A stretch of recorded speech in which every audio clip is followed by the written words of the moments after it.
Assalomu alaykum. Ilmiy texnik axborot markazi tomonidan tayyorlangan muhandislik sohasidagi ilmiy va innovatsion ishlanmalar bo'yicha dayjest xabarlarni e'tiboringizga havola etamiz.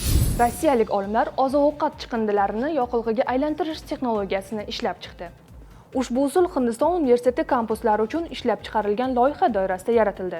U an'anaviy aerob biokonversiya jarayonini takomillashtirishga asoslangan bo'lib, bunda chiqindilar maxsus batareyalar yordamida qayta ishlanadi. Yangi texnologiyada chiqindilarni isitish uchun quyosh energiyasidan foydalaniladi. Shuningdek, mikroorganizmlarga zaif tok berish orqali metan hosil bo'lish jarayonini tezlashtiradi. Ushbu usul natijasida vodorod ajralishi 7 baravar, metan hosil bo'lishi esa 3 baravar ortgani kuzatildi. iPhone'larni endi Volker S robotlari yig'adi.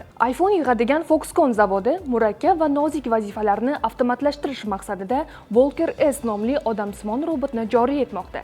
Ushbu robotlar yuqori aniqlik va tezkorlikni talab qiladigan jarayonlarda ishlash uchun maxsus moslashtirilgan. Hozirda Volker S robotlari yakuniy sinovdan o'tmoqda va ularni yaqin kelajakda ishlab chiqarish jarayonini jalb qilishi kutilmoqda.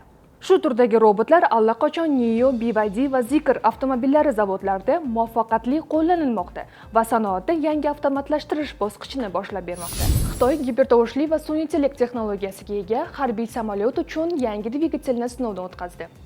South China Morning Post xabariga ko'ra, ushbu dvigatel soatiga 4 maksimumgacha tovush tezligidan 4 baravar tez harakatlanish qobiliyatiga ega. Sinovlar Xitoyning Tayxan milliy laboratoriyasi mutaxassislari tomonidan amaliy sharoitlarda o'tkazilgan. Mutaxassislar yangi ishlanma Xitoyning harbiy aviatsiyasidagi mustaqilligini oshirish va CR-71 Blackbird kabi mashhur qiruvchilarga raqobatdosh bo'lishi ta'kidlanmoqda. Ushbu texnologiya mamlakatdagi aerokosmik himoya sohasidagi imkoniyatlarni kengaytirishga qaratilgan bo'lib, xalqaro texnologiya raqobatni yanada kuchaytirishi kutilmoqda. Sizlarga yetkazmoqchi bo'lgan xabarlarimiz shulardan iborat edi. Bizni kuzatishda davom eting. Xayr, salomat bo'ling.